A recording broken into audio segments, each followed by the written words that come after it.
Well, you're... Library.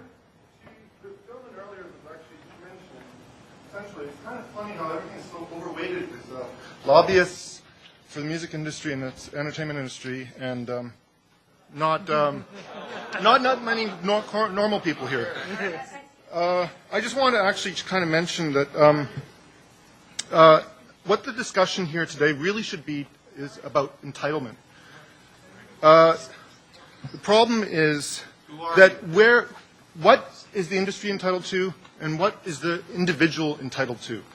And copyright has been around since the player pianos, when people would steal that then.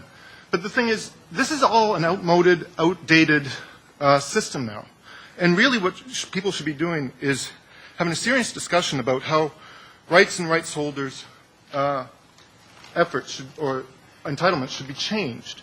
Because essentially you're saying that I, as a consumer, have no rights. That you guys can set DRM or set the price and elevate the price, and that consumers essentially are stuck paying that price. But what would be the situation if, let's say, Mad Men was distributed and there's 10 million people in Canada, 10 cents a download?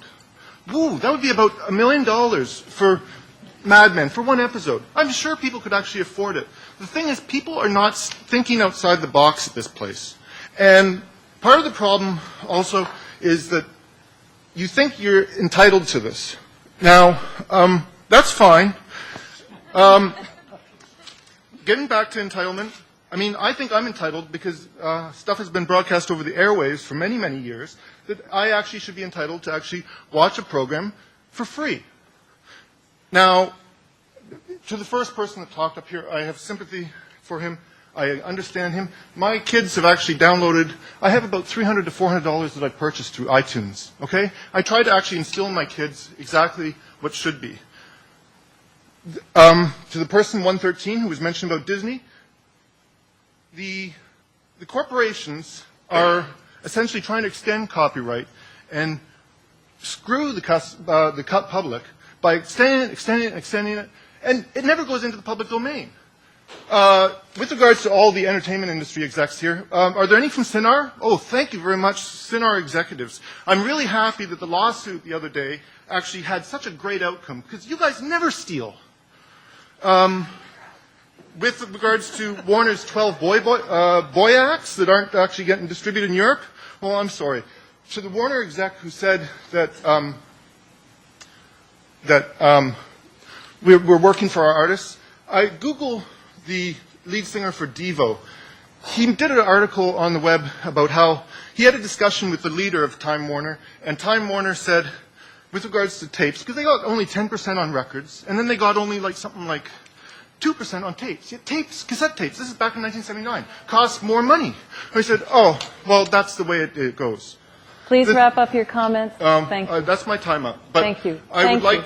I'll now move to the minister. No, I would really do have to move to the minister. I would like... We're losing the webcast at 9 o'clock.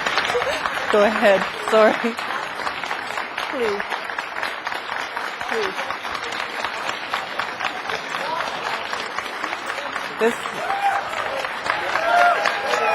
Excuse me. Excuse me. I do need to go to the minister. I do need to end the broadcast at 9. Thank you. Thank you for your comments, sir. Listen, I just want to thank everyone. This was just tremendous. I've made a lot of notes, and of course, this is going to be transcribed and put online. And I think there's been various commentaries actually that have been ongoing through our online service as well, which has been fantastic. And I just want to thank everybody. Obviously, there's been quite a diversity of opinion, to say the least, and we've got through it all in one piece. It has not degenerated into a U.S. healthcare town hall meeting, so congratulations. And of course, all of you are helping to advance the discussion. I just want to assure you, we're not, as a government, we're not coming at this with a whole lot of preconceptions other than the fact that we really do have to get to a new copyright law. And a number of you and a number online have expressed some frustrations with the fact that we haven't been able to implement WIPO. in 10 years. And believe me, we're as frustrated as you are, and we take our roles as parliamentarians very seriously. This is a role for Parliament. It's not just a role for the government. The government might have a bill, but knowing this kind of discussion, it's going to be all of Parliament that is going to have to partake in the discussion, and that means all the political parties are represented, and then indeed all of the stakeholders who would like to have direct representation on the bill. So I'm looking forward, despite the fact that this is going to be quite a challenging piece of legislation. I'm looking forward to at least introducing the bill and then continuing the discussion in the great Canadian way that we do, which is politely and with respect for one another, and continuing that discussion to a final, hopefully very successful conclusion. Thank you very much and have a good evening.